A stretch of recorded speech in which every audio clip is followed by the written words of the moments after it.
ოღონდეს არა. თან ამის პარალელურად არის ძალიან რთული სიტუაცია ამას რო წავაწყდი. მეთქი რა ხდება? თლიანი წიგნი, აი 90% ეთმობა კაის და პეიდენის ურთიერთობას. Oh my god. ნაძირალა კაი.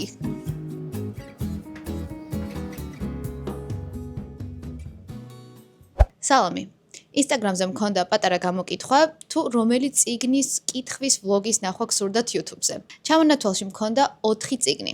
პირველი, ყვითელსახა, მეორე, ურჩი, მესამე, Yesteryear, მეოთხე, The Correspondent. და ეს არის გამოკითხვის შედეგი. პირველ რიგში ძალიან დიდი მადლობა, ვინც მიიღეთ მონაწილეობა და რაც შეეხება დღევანდელ ვიდეოს. ალბათ გამოკითხვიდან გამომდინარე ფიქრობთ, რომ დღეს წავიკითხავთ ყვითელსახას, მაგრამ არა.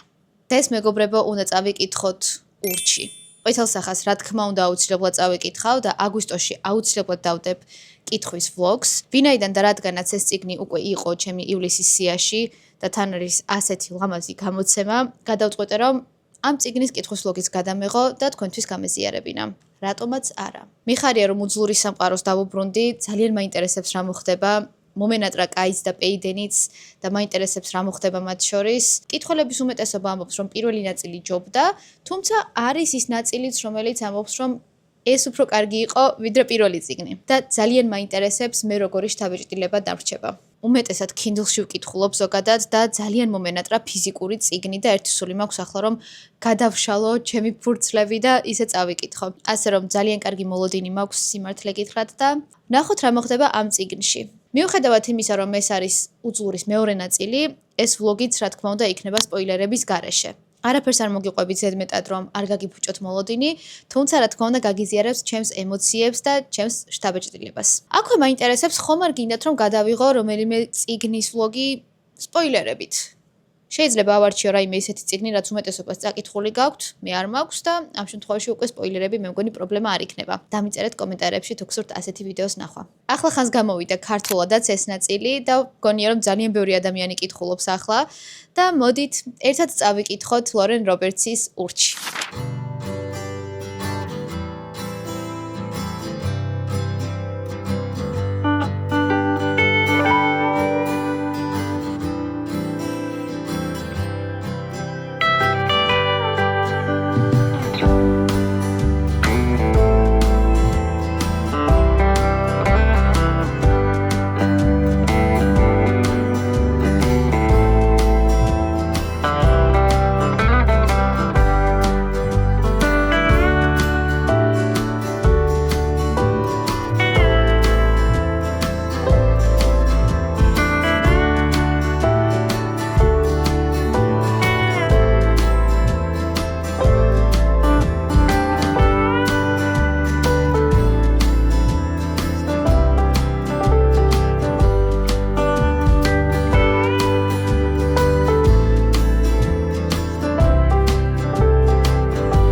ისეთი სიგიჟე მოხდა პირველი წიგნის ბოლოს, რომ აი ეგ როგორ უნდა დაალაგონ აქ მართლა წარმოდგენა არ მაქვს და თან ერთი სული მაქვს რომ გავიგო.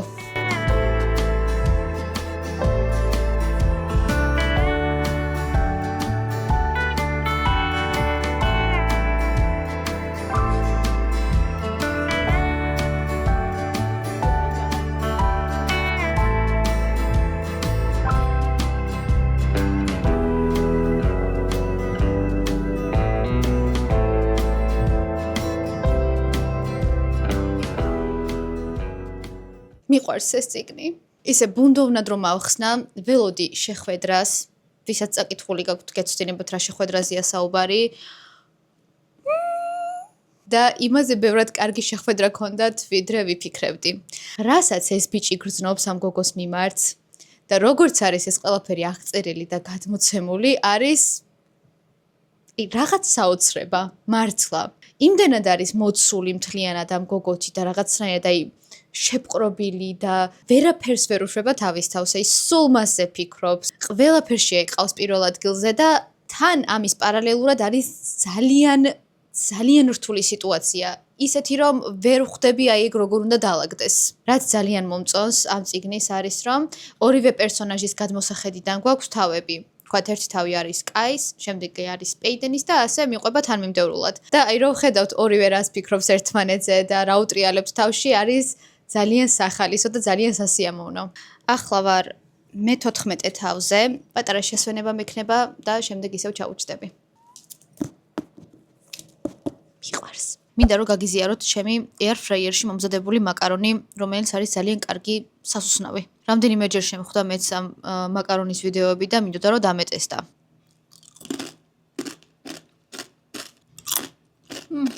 ვერც კი წარმოიდგენთ რა ბედნიერი ვარ.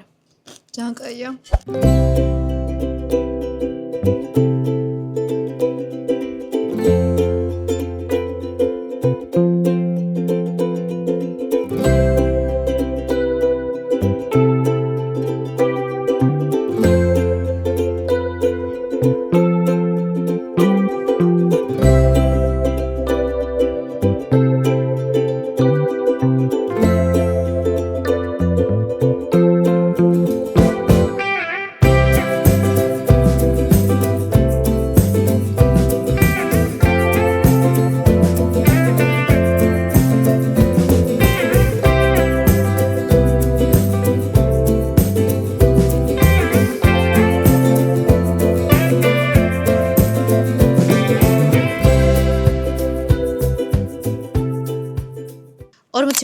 წავიკითხე და მოდი ვისაუბროთ. ძალიან ვერთობი ამ წიგნის კითხვით. ანუ თელ წიგნს ვკითხულობ გაღიმებული. სიუჟეტურად რაც მინდოდა და რისთვისაც მინდოდა დაეთმოთ დრო, ზუსტად ის ხდება. უმეტესად ყავს კაი და პეიდენი, მათი დიალოგებია, მათი ურთიერთობა და არის ძალიან კარგი. რომანტიკის ჟანრში ვკითხულობ წიგნებს, მაგრამ აი მართლა ასეთი ტიპის ურთიერთობა და ასეთი დინამიკა წყვილს შორის, რაც აქ ხდება, სიმართლე გითხრათ, სხვაგან არ დამინახავს. ან ფრაზებია ხოლმე ხელოვნური ძალიან, ან რაღაც აი ემოციურად ვერ ვუკავშირდები ამ წყვილს და ვერ ვგულშემატკივრობ და აქ ხდება აბსოლუტურად საპირისპირო. არ ვიცი, ჩემზე აქვს მხოლოდ ასეთი გავლენა ამ წიგნს თუ სხვებზეც, მაგრამ ასია. აი როგორ გითხრათ, ხო არის რაღაც წიგნები, რაც გვასევდიანებს, გვაფიქრებს, რაღაც ისეთ ემოციებს გვაძლევს, მაგრამ აი ეს წიგნი რაღაცნაირად მაბედნიერებს. იმიტომ რომ მაქვს ძალიან ბევრი კარგი და დადებითი ემოცია კითხვის დროს. ჯერჯერობით ძალიან მომწონს, სულ ერთი სული მაქვს რომ ავიღო ხოლმე და გავაგრძელო კითხვა. ცოტათი მეშინია როგორ განვითარდება სიუჟეტი, რადგან იმდენად დიდი ქაოსია ამ წიგნში, რომ ყველაფერი შეიძლება მოხდეს და აი მაგისი ცოტათი მეშინია. ასევე რაც მე პირადად ძალიან მეხმარება კითხვის დროს არის პატარა თავები. მაქსიმუმ მე მგონი ჯერჯერობით რაც წავიკითხე იყო 1 თავი 5 ფურცელი. და მე პირადად ძალიან მომწონს ეგ და ყოველთვის მირჩევნია ხოლმე რომ უფრო მეტნაწილად იყოს დაყოფილი წიგნი, ვიდრე პირობითად მქონდეს 4 დიდი თავი მოცემული. რაღაცნაირად უფრო მეზარება ხოლმე ეგეთი თავების წაკითხვა. და მოკლედ ჯერჯერობით კარგის მეტი არაფერი მეთქმის, ძალიან კარგად წერს ავტორი, ეს წყვილი კიდევ ერთხელ მიყვარს, ძალიან კარგი ურთიერთობა აქვთ და ძალიან მაინტერესებს რა მოხდება. ასე რომ ვნახოთ.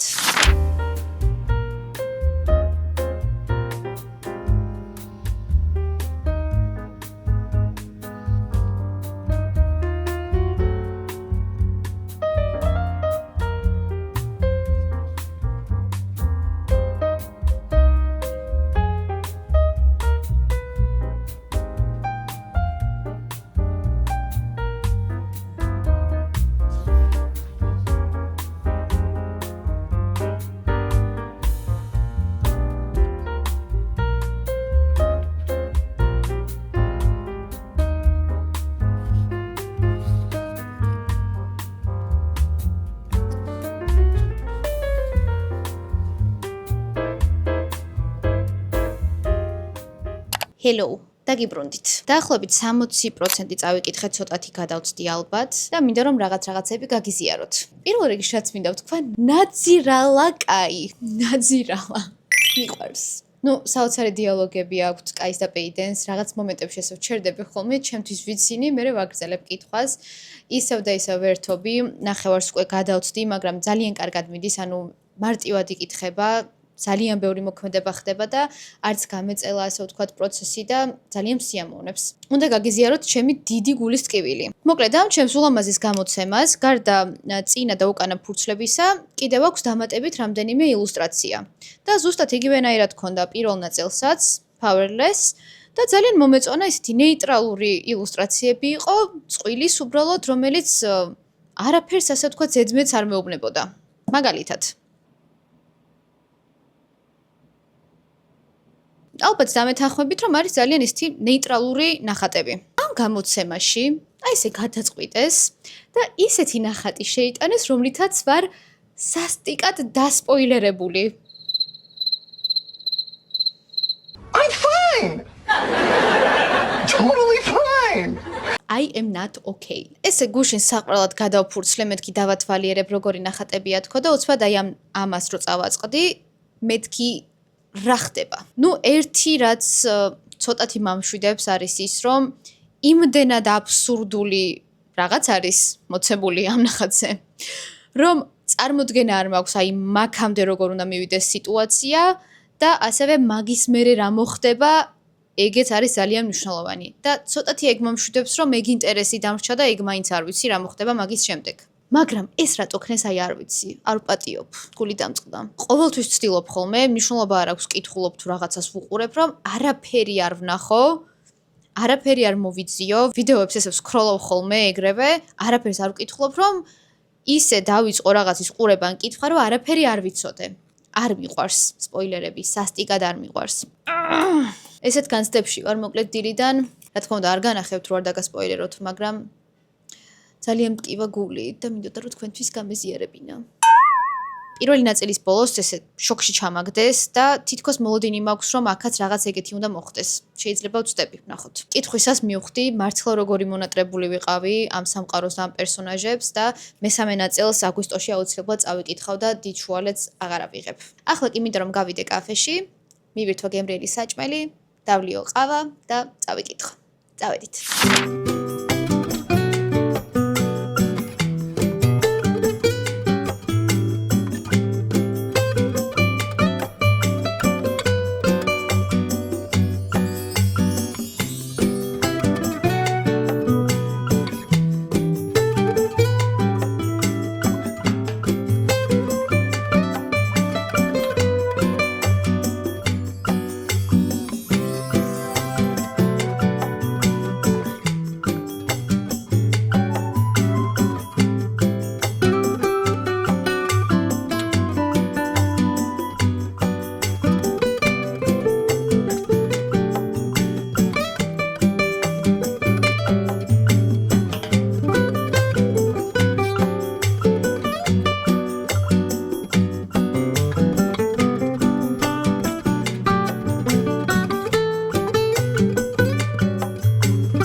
დაგიბრუნდით, გუშინ ძილის წინ ბლუმა წავეკითხე, სხვათა შორის და ნახეთ რა ცოტა დამრჩა. დარჩენილი მაქვს დაახლოებით 40 გვერდი და მინდა რომ თქვენთან ერთად დავასრულო ეს წიგნი. მაგრამ ცუდი ამბავი მაქვს. რომ გითხარით ნახატი ვნახე და ძალიან მნიშვნელოვანი რაღაცაზე დავსპოილერდი მეთქი, იმედი მქონდა რომ აქამდე უკვე მოხდებოდა და რაღაც დამრჩებოდა ბოლოში, რაც გამოუცებდა. არ მომხდარა ჯერ. მართლა ვიტირებ. ოღონდეს არა. ოღონ სპოილერია რა, აი რატო გადაწყვიტეს ამ ნახატის შეტანა, რატო?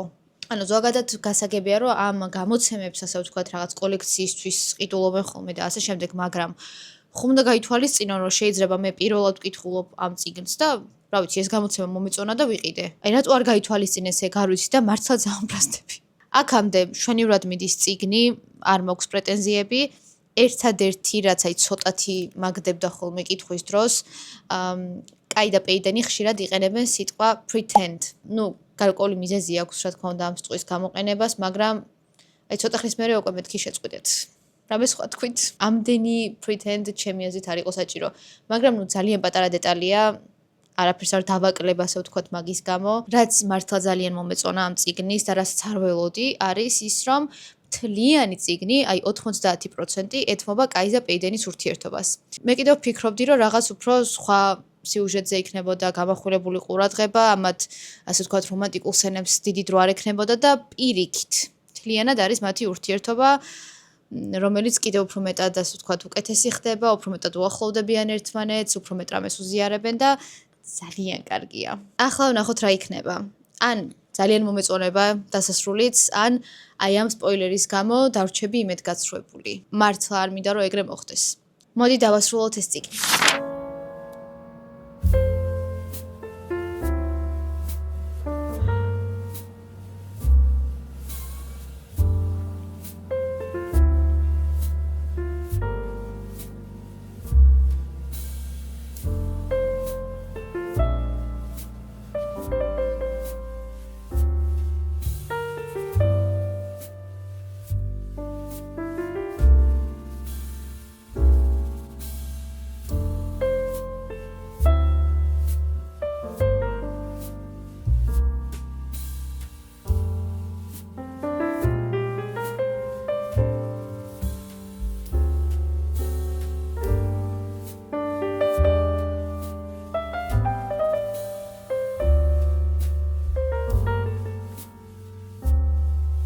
ხუთი გვერდი დამრჩა და ჯერ კიდე არ მოხდა რა ნახატიც ვნახე.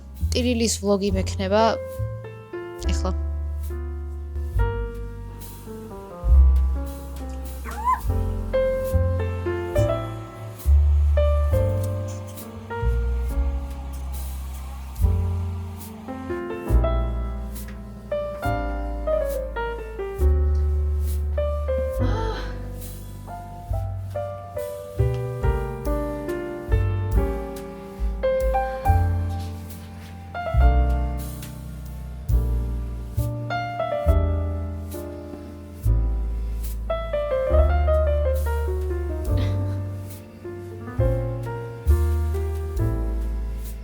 ყველაზე დიდი სპოილერი იყო.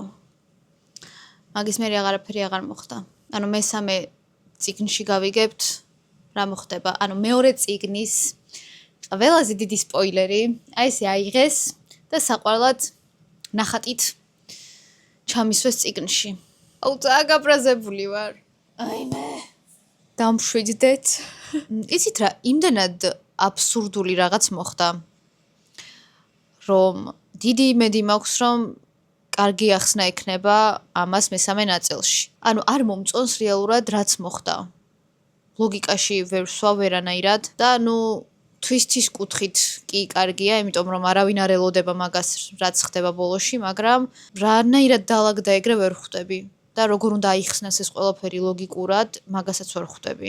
ნუ მინდა არ მინდა, რა თქმა უნდა, ეს ბოლო მომენტი გააფუჭა, იმან რომ წინასწარ ვიცოდი და ეს მოლოდნელობის ეფექტი აღარ ქონია, მაგრამ მოდი ვისაუბროთ დადებითზე. ეს წიგნიც მიყვარს და კაი და პეიდენი კიდევ უფრო მეტად მიყვარს, ვიდრე პირველ წიგნში. იმდენად ბევრი კარგი ემოცია მომიტანა ამ წიგნმა და იმდენად ვისიამოვნე, რომ ამ ბოლო ნაწილმა ასე ვთქვათ ვერ გადაფარა ეგ ყველაფერი. ან ძალიან კარგი წყვილია. აი მე რამდენად ვამბობ, მაგრამ რა ვქნა, ძალიან კარგი წყვილია და აი ეს ბიჭი ამ გოგოს რასაც ეუბნება რომ ვკითხულობ, არ ვიცი. მოკლედ, რაც არ მომეწონა რომ შევაჯამო. ნუ პირველი ძალიან პატარა ეს pretend, რომელიც აი რომ ვახსენე მაგის მერე ერთი 15 ან 20 ჯერ კიდევ იყო ნახსენები. მეორე, ის რომ დავსპოილერდი და ამას გამოცემას ვაბრალებ და მესამე, აი ბოლოში რაც მოხდა, მაგას ვერაფრით ვერ ავხსნი. ანუ როგორც იყო წარმოჩენილი ეს ყველაფერი, შეიძლება მესამე ნაწილში ძალიან კარგად აიხსნას, მაგრამ აქ ოდნავადაც არ იყო მიზეზები ნაჩვენები და იყო ძალიან დიდი აბსურდი. ამ ყველაფრის გათვალისწინებით, ამ წიგნს ვუწერ 4.5 ვარსკვლავს. მქონდა პოტენციალი რომ ყოფილიყო 5 და ნუ სპოილერით რო არ მცოდნო და ეს ბოლო ამბავი იმდენად არალოგიკურია ერთი შეხედვით ესე რომ შეიძლება მაინც დამეკლო ეს 2.5 ქულა. ასე რომ საბოლოოდ იყოს 4.5 ვარსკვლავი. მთლიანობაში ძალიან კარგი სერია, არ ერთი სიამოვნება ამ წიგნების კითხვა და მესამეს რა თქმა უნდა მალევე წავიკითხავ და ასევე არის ერთი პატარა ნოველა მესამე ნაწილის შემდეგ თუ სწორად მახსოვს და რა თქმა უნდა იმასაც გავეცნობ. ძალიან დიდი იმედი მაქვს რომ ვიდეო მოგეწონათ, როგორც ყოველთვის გთხოვთ რომ არ დაგავიწყდეთ და ლაიქოთ და ასევე გამოიწეროთ ჩემი არხი. და აქვე ძალიან დიდი მადლობა რომ უყურებთ ჩემს ვიდეოებს. ძალიან მიხარია რომ ხართ ჩემს არხზე და დიდი იმედი მაქვს რომ ცოტა ხანში კიდევ უფრო მეტნი გავხდებით. ახლა კი გემშვიდობებით და წარმატებულ კვირას გისურვებთ. დროებით!